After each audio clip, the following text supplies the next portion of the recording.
ஆதி என்னும் பராபரையே அன்பான மனோன்மணியே ஜோதி எனும் பஞ்சகத்தாலே சொற்பெரிய கரிமுகனே தீது நீக்கம் கந்தவளே திருத்துகின்ற குருநாதர்களே 18 சித்தர்களே பண்பான பரமசிவமே ஓதியே ஜோதிடங்கள் உரைப்பதற்கு நாரவிந்த வடிவாக நல்ல துணை ஆவீரே.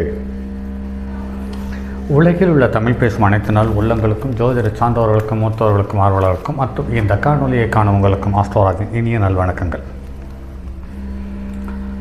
ராசி பலன்கள் இன்று முதல் தொடர்ந்து 12 ராசிகளும் 12 லக்கணத்துக்கான வருட கிரகங்களான சனியனுடைய கோட்சாரம், குருவனுடைய கோட்சாரம், ராகு கேதுவனுடைய கோட்சாரம், இந்த மூன்றையும் கலந்து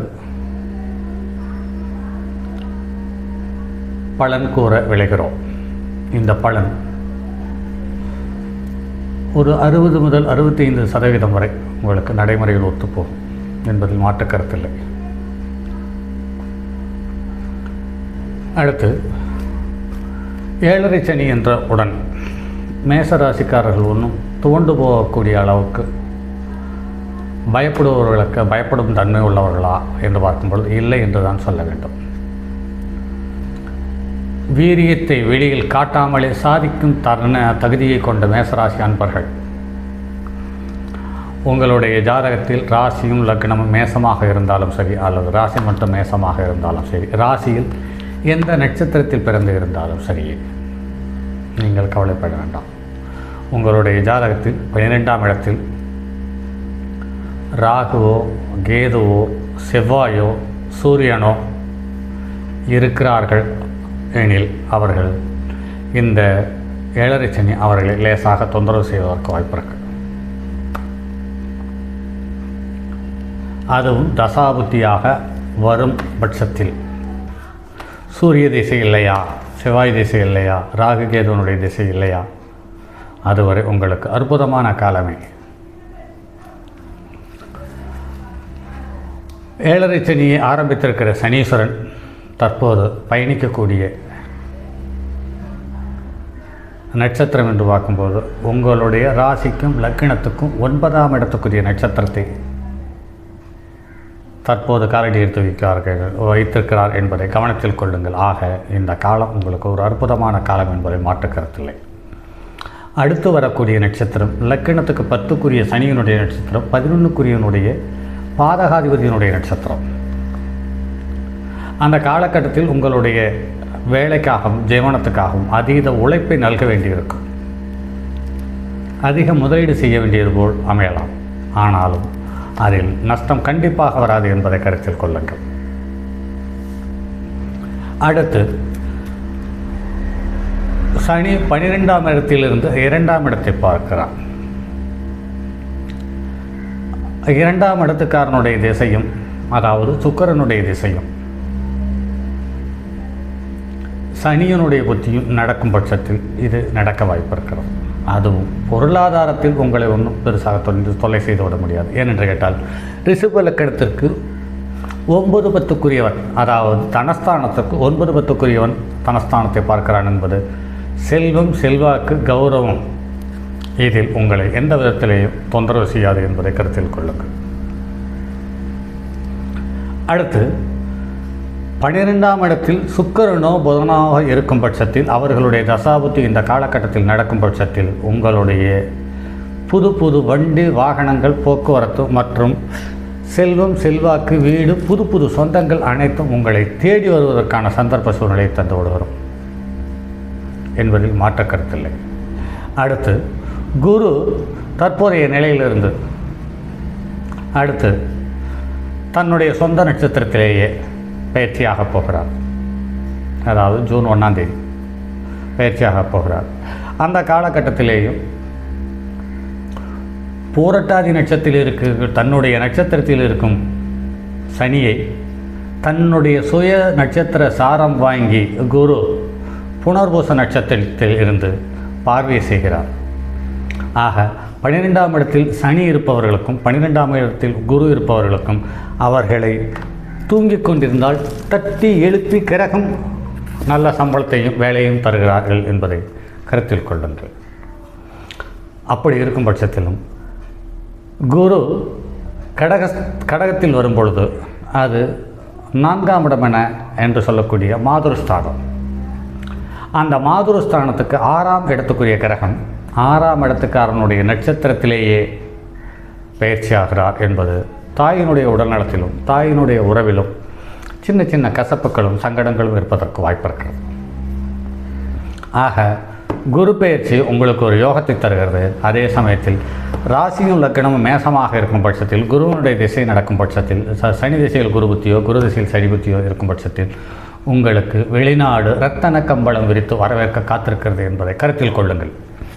அல்லது உங்கள் ஊரிலிருந்து சொந்த ஊரிலிருந்து வெளியூர் உங்களுக்கு சிறப்பாக அமையும், அல்லது வெளி மாநிலம் சிறப்பாக அமையும் என்பதில் மாற்று கருத்தில்லை.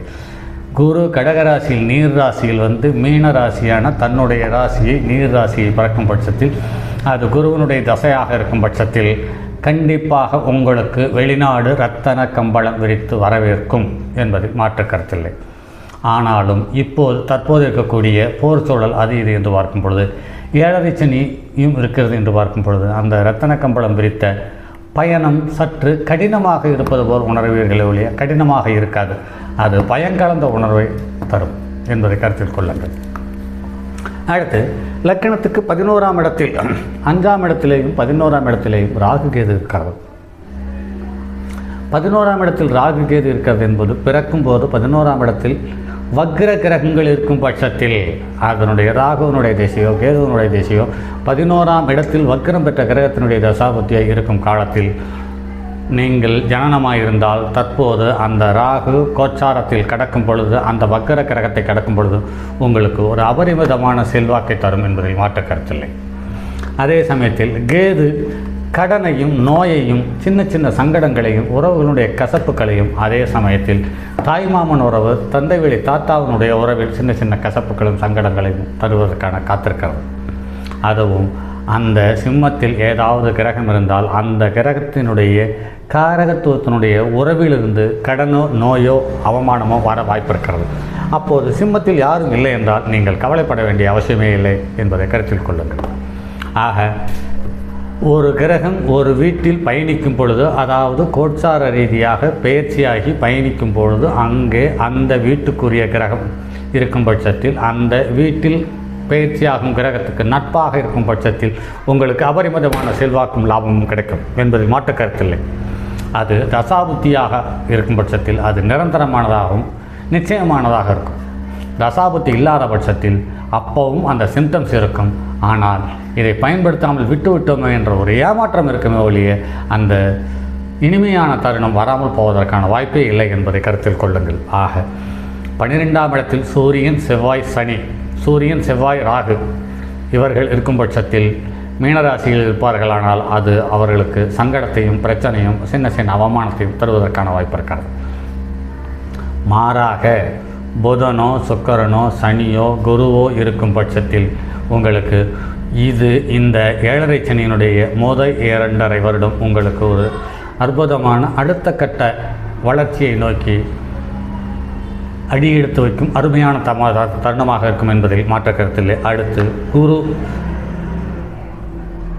கடகத்தில் செவ்வாயோ சூரியனோ சந்திரனோ இருக்கும் பட்சத்தில் அதுவும் அவர்களுக்கு ஒரு அற்புதமான யோகத்தை தர காத்திருக்கிறது.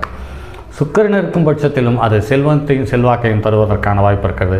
ஆனால் கௌரவத்தையும் மரியாதையும் சற்று குறைத்து தந்துவிடும் என்பதில் மாற்று கருத்தில்லை. அதே சமயத்தில் சனி இருக்கும் பட்சத்தில் நீங்கள் குரு சனியை தொடும் காலத்தில் கண்டிப்பாக உங்களுடைய தொழிலில் ஒரு மாற்றத்தையும் ஒரு ஏற்றத்தையும் ஒரு சிறப்பையும் காணுவதற்கான வாய்ப்பை தந்துவிடும்.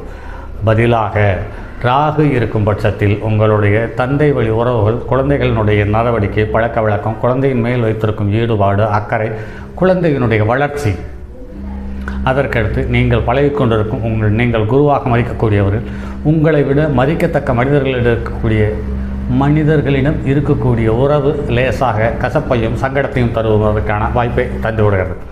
மற்றபடி குருவனுடைய கோச்சாரமும் உங்களுக்கு ஜாதகமாகவே இருக்கிறது என்பதை மாற்றிருக்கிறதில்லை.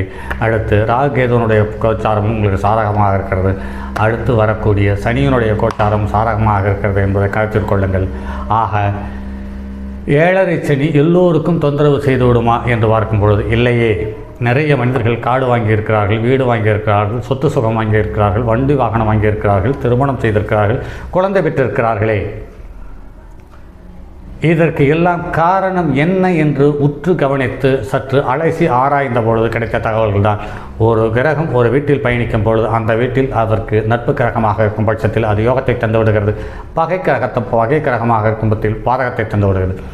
நட்பு கிரகமாக இருக்கும் பட்சத்திலும் அவருக்கு அந்த வீடு நட்பாக இருக்கும் பட்சத்தில், அதனுடைய தசாபுத்தியாக இருக்கும் பட்சத்தில் அதனுடைய வரவும் சந்தோஷமும் நிலையானதாகவும் அதே சமயத்தில் நிச்சயமானதாக இருக்கும். அதே சமயத்தில் பகை கிரகங்கள் இருக்கும் பட்சத்தில் அந்த பகை கிரகங்களை கடக்கும் பட்சத்தில் அந்த பகை கிரகம் அந்த வீட்டுக்கு நட்பாக இருக்கும் பட்சத்தில் பாதிப்பு குறைகிறது, சங்கடங்கள் குறைகிறது.